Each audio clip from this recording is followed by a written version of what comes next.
The void, the deafening silence of failure, the crushing weight of loss, when everything you built, everything you loved, turns to dust. This is rock bottom.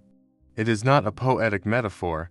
It is a real, tangible place, cold, solitary, final. Our entire culture is designed to teach us one thing: fear this place more than anything, avoid it at all costs. But what if that is the single greatest lie we are told? What if this place of absolute darkness is not an ending? What if it is the only true beginning? First, we must understand the psychology of this place. Why is it so transformative? Because rock bottom is, above all, a purifier. It is a fire that burns away every single one of our illusions. The illusion of control, the illusion of permanence, the ego's desperate need for validation. All of it is turned to ash. In this place, you can no longer pretend. You are confronted with the rawest, most honest version of yourself. And from that honesty, something new can grow. Second, rock bottom generates a brutal, beautiful clarity. Think of your life as a snow globe. Over time, it gets filled with artificial trivial worries, other people's expectations, meaningless goals. Rock bottom is the moment the globe is shaken violently. For a time, there is only chaos. But when the blizzard settles, you can finally see what was always inside. Only the essential remains. Only what truly matters survives the storm. Finally, and most importantly, rock bottom is a foundation. It is the solid, unshakable bedrock you only find after digging through all the quicksand of a life built on weak ground. You can dig no deeper. The only possible direction left to go is up. And this time, you do not build on sand. You build on the rock of your own, hard-won resilience. History is filled with figures whose greatest glories were born from their deepest wounds. Consider Abraham Lincoln. Before becoming one of history's most revered leaders, his life was a litany of catastrophic failures. He failed in business, accumulating debts that took him years to repay. He lost 8 different elections for various public offices. He suffered a debilitating nervous breakdown after the death of his first love.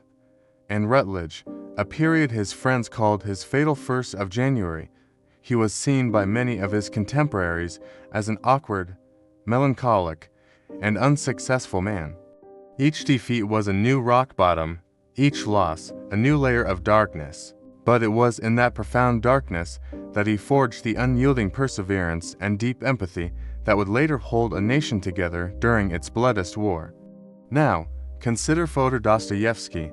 He was a young writer arrested for political dissidence, sentenced to death, and forced to endure a mock execution. Imagine standing before a firing squad, counting the final moments of your life, only to be pardoned at the last second. This psychological torture was just the beginning. He was then sent to a brutal Siberian labor camp for 4 years. He lived among the most hardened criminals, in freezing conditions, performing soul-crushing labor. It was in the hell of that prison, observing the depths of human depravity and the unexpected sparks of hope, that he found the material for his masterpieces. His suffering did not destroy him. It turned him into one of the greatest explorers of the human soul who ever lived.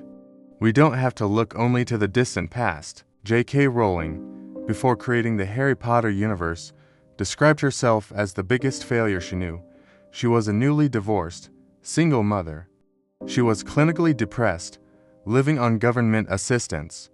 She was so poor she couldn't afford to photocopy her manuscript, so she manually typed it out multiple times. That manuscript was then rejected by 12 different publishers. It was from this absolute personal and professional rock bottom that she built one of the greatest literary empires in history. She herself said, "Rock bottom became the solid foundation on which I rebuilt my life. These stories are not about luck. They are about a process, a psychological alchemy, a process that you can also use. The first step is radical acceptance. This does not mean liking where you are. It means you stop fighting a war against reality that you cannot win. Embrace the darkness. Feel the painfully. Do not numb it. Do not avoid it. Let it be your stern, but honest, teacher. The second step is the essential question.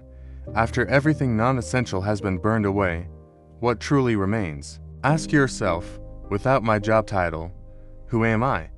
Without my past successes, what is my worth? What, in the depths of your soul, still has value? Love, knowledge, integrity, freedom. Find that one indestructible thing. That is your new North Star. The third step is the first brick. You do not have to rebuild your entire life today. That thought is paralyzing.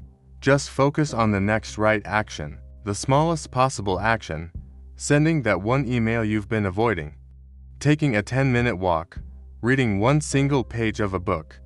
The size of the brick does not matter.